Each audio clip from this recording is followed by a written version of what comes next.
Welcome to Access Asia, I'm Yuka Huoye, and here's what's coming up in this show. India's ruling party goes all out to woo voters in the southern state of Kerala. A bastion of the left, voters there are not easy for the Hindu nationalists to convince. The United States has passed a law that could potentially ban TikTok over national security concerns. And it's not the only country taking measures against the widely popular app. We'll take a closer look. The influencer business is booming in one of the most connected nations in the world. We look at how money-making on social media has taken Indonesia by storm.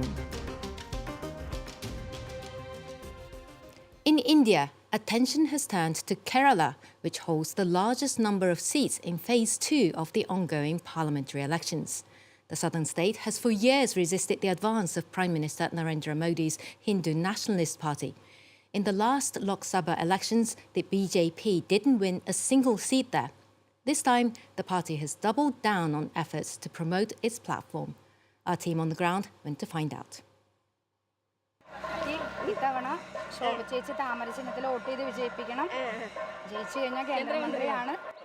Members of Prime Minister's Hindu Nationalist Party, the BJP, take to the streets of the southern Indian city of Alleppey. Their mission is to convince voters in this predominantly Hindu area to vote for the BJP candidate in the upcoming election. Across India, the people of Kerala are not easily convinced by our party because their mentality is set up to believe the BJP is a fundamentalist organisation. In this state of Kerala, the percentage of religious minorities is higher than the national average. Christians and Muslims make up 45% of the population, which rejects Narendra Modi's Hindu nationalist policies. On his part, the Prime Minister tried his best to win over the Catholic community by meeting with church representatives in 2023. Not enough to convince Father Jose. The people of Kerala are politically aware. This is exactly why the fundamentalists haven't been able to impose themselves so far. Kerala is a place that believes in the secular fabric of India and defends the constitution as it is.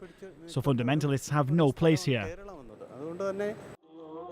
A bastion of the left, Kerala will witness a fight between the BJP and an alliance of the Congress and the Communist Party. A coalition predicted to win in the polls. Shashi Tharoor is seeking a 4th term as an MP from the state. He believes that BJP's Hindutva appeal won't thrive in Kerala. Christian community has seen the experiences of Christians under BJP rule in other parts of the country. They have seen attacks on Christians in various churches and homes in the course of Christmas week last year and the year before in northern Indian states. And therefore they don't trust anything the BJP says to the Christian community here. In the 4 decades of BJP's existence, none of its candidates have ever won an MP seat from here. Kerala remains the only state in the country where Modi's magic hasn't worked so far. US President Joe Biden has signed into law national security legislation that targets TikTok. The social media app's Chinese owner ByteDance has been given about 9 months to either sell its business or face a ban in the United States. The company has vowed to fight in the courts. With me to talk more about this is France 24's tech editor, Peter O'Brien. Hi, Peter. Hi, Yuka. Now, it's been reported that ByteDance would prefer to shut down TikTok in the US rather than sell it. Why is it? Well, honestly, they might not have much of a choice. Who's going to want to buy such an expensive app, which is such a political hot potato in the United States?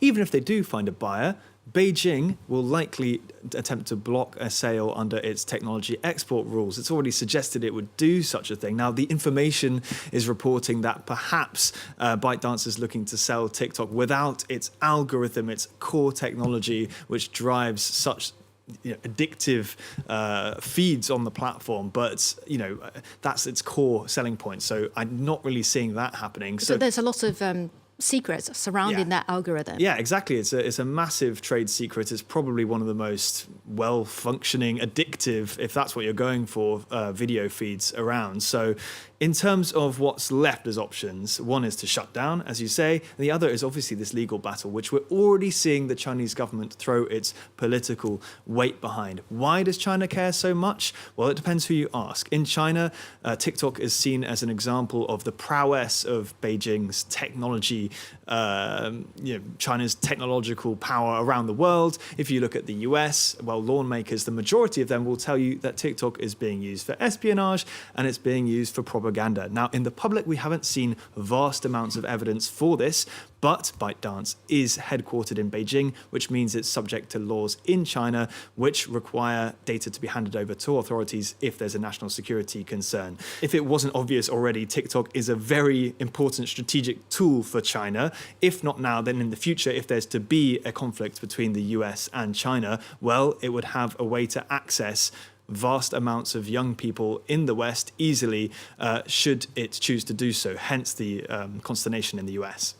But there's been a precedent, hasn't there? Chinese owned dating app Grindr. It was forced to sell its US business on national security grounds. What's different this time? Yeah, so that was in 2020, and it was a much easier sell, if you like. So China wasn't exactly about to throw all its weight behind what is a niche dating app. I mean, it was sold for $600 million, which compared to what TikTok's worth, which could be in excess of $100 billion, we're not talking about the same scale whatsoever. Also, the complaints are very different. So Grindr collects highly personal data, including users' HIV status, and the US government was worried that China would use this to blackmail US citizens. So it's not the same strategic importance to China.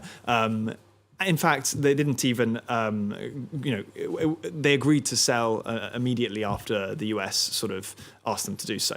And it's not just in the United States. India banned TikTok back in 2020 after military clashes with China. What happened after the ban? Yes, that was also in 2020, and you had this military clash on the border with 20 Indian soldiers dying and 4 Chinese soldiers being killed. This was a new low in relations between the two countries. And as a result, India banned TikTok. It's now banned more than 500 Chinese apps. Obviously, there was immediately consternation and despair for users of TikTok that used it to sell whatever their small businesses were doing. Of course, it's a massive e-commerce platform now, but after a few months, we saw the market consolidate with YouTube Shorts launch and Instagram Reels. So actually, they've managed to capture most of the market share from TikTok in India. So if TikTok does leave the US, we'll likely see a similar consolidation. Benefiting the others. Yeah. Now, the European Union has also opened investigations against TikTok, but not on national security grounds. That's right. So this is part of their push to protect children from addictive, harmful social media.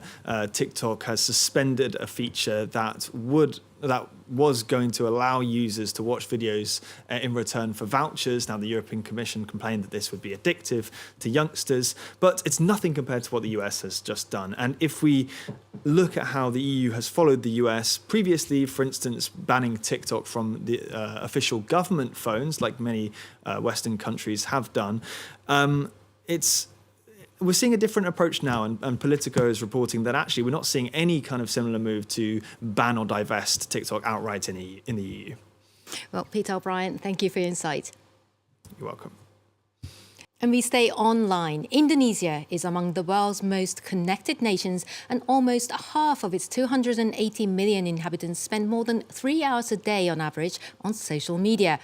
Making a career as an influencer has become many children's dream, not only for fame, but for the money it could bring. Andrew Hillier and our colleagues at France Télévisions have this story. Inside this building is a hive of activity.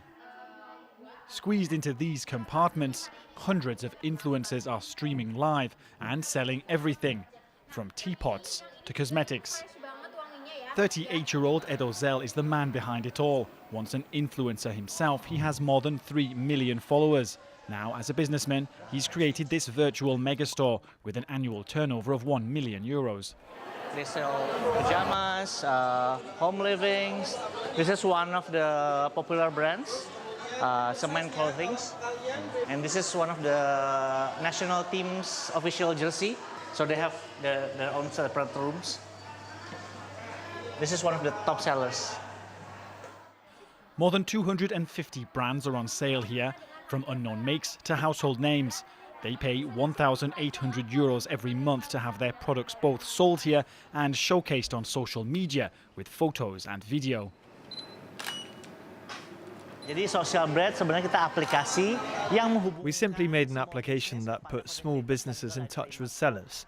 We're a bit like Uber, which puts drivers in touch with passengers. Well, we're the same, but with all of these products. Ojek kita menghubungkan small business owner dengan live streamers gitu. Celine has been working here for 6 months. She's 19 and sells her products live on Instagram, generating back-to-back sales. She takes home a monthly salary of €400 in a country where the minimum wage is €300, and she only has to work 3 hours per day. Karena menurut aku live itu juga salah satu.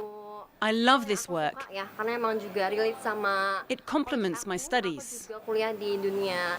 Online shopping is big business in Indonesia, worth €52 billion per year. It's one of the world's most connected countries. 139 million people are signed up to social media networks, and amongst them, countless influencers with millions of followers. And it's a line of work that's drawing in more and more young Indonesians.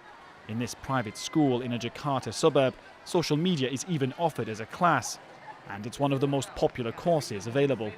Ini namanya tripod. Ya, tripod ini. So that's a tripod. Ya, tapi di sini enggak. Kamera di sini. Then you use your telephone like a camera. Handphone kalian. Ya. It's very important to use a light. Ada ring light. Nah, ring light. It looks ini better yang aesthetically. bikin kita jadi lebih beauty. These marketing students are between 15 and 16 years old. During the lessons, which last 4 hours, they're taught strategy and how to put it into practice. Itu dia masih door to door. Jadi Traditional door-to-door sales is a thing of the past. It's tiring and limited. Online selling's the future. ya udah lebih simpel. Saya ingin menjadi influencer karena saya I want to be an influencer because I want to be known throughout the world. bisa menjadi terkenal di seluruh dunia. Indonesia has become a stomping ground for online sales platforms. Analysts expect the sector to generate an annual turnover of €80 billion by 2029.